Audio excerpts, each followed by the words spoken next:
அதாவது இல்ல நீங்க கேட்கறது சரியான கேள்வி. ஒன்னா சேர்க்கணுங்கிறதுக்கு நான் பல பேர் எடுத்த முயற்சி. இப்போ என்ன பிரிக்கிறாரு கெடுக்கிறாரு நான் மட்டும் இல்லை, 4 மாசமா பேசி பேசி வரவே இல்லை. இன்னொரு செய்தி, நான் எங்க ஐயா கிட்ட சொன்னேன், ஐயா நீங்க அவர் தலைவராக இருந்து செயல்பட்டு விட்டுருங்க அப்படின்னு சொன்னேன். அவர் சொன்ன மகாபலிபுரம் மாநாட்டில் அறிவிச்சிடம் பண்ணினார். சரி இதை போய் அவர்கிட்ட சொல்லி சமாதானப்படுத்துறேன்னு உடனே சொன்னேன், இங்கிருந்தே போன்ல பேசுகிறேன். அவரும் கோபக்காரர் தானே, போன் பண்ணி பேசுறேன். இல்லை இப்போவே எனக்கு அறிவிக்கணும், இல்லைன்னா நான் ராத்திரி அறிக்கை கொடுக்க போறேங்க அன்புமணி. அப்புறம் ஐயாட்டு சரிங்க நீங்க மாநாடு இன்னும் 10 நாள் தான் இருக்குது, இந்த மாநாட்டுக்கு முன்னால் ஏதாவது செய்யறத இப்பவே அவர் தான் தலைவர்னு எழுதி கையெழுத்து போட்டு கொடுத்துருங்க. சரி அப்படிதான் கையெழுத்து போட்டு கொடுக்குறேன். அந்த கையெழுத்து போட்டு கொடுக்குறது அது அன்புமணிக்கு சொல்றேன், கையெழுத்து போட்டு கொடுக்குறதுலாம் முடியாது. எனக்கு இப்போ அவர் சொல்லணும், செய்தி அறிவிக்கணும், வெளிப்படையா அறிவிக்கணும், தொலைக்காட்சி பத்திரிகையில் வரணும். அப்படிதான் பிடிவாதம் பண்ணா எப்படி இருக்கணும்? சரி இது அதனாலதான் சமாதானத்துக்கு நான் முயற்சி பண்ணதில்லை, பல பேர் முயற்சி பண்ணாங்க. இப்ப சைதே துரைசாமி குருமூர்த்தி வந்தாங்க, விஐடி வேந்தர் விஸ்வநாதன் வந்தாரு. இதெல்லாம் எதுக்காக வந்தாங்க? சமாதானத்துக்கு தானே. சமாதானத்து ஐயா ஒத்து வர்றாரு.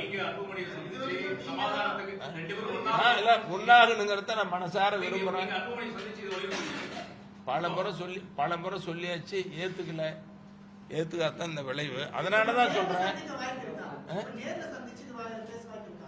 யாரு இல்ல இப்ப நேர்ல எப்படி சந்திக்க முடியும்? இப்ப நான் ஒண்ணு எங்க வழக்கறிஞர் பாலுகிட்ட சொன்னேன். இப்ப மருத்துவரையோட பிறந்த நாள் வந்துச்சு, பிறந்த நாளுக்கு பாலு இப்படியே நீங்க பாலு கேளுங்க சொல்லுவாரு.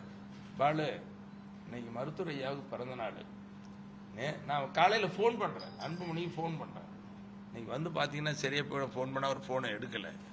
பாலுக்கு சொல்றேன், பாலு நீங்க வந்து பார்க்க சொல்லுங்க பாலு, சரியா போயிடும், ஏதாவது பேசலாம் அப்படின்னு சொல்றேன். பாலு ஒன்றும் முடியல தலைவர்ன்ட்டார். அப்ப எவ்வளவு முயற்சி பண்ணிருப்போம்.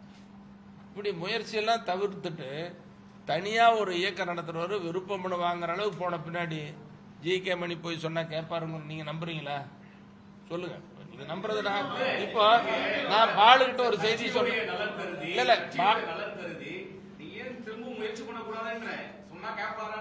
நீங்க இப்ப சரி, இப்போ எங்க பாலுகிட்ட இதே செய்தி சொன்னேன். நீங்க கேட்ட கேள்விதான் வெளியில சொல்லக்கூடாதுன்னு நினைச்சேன்.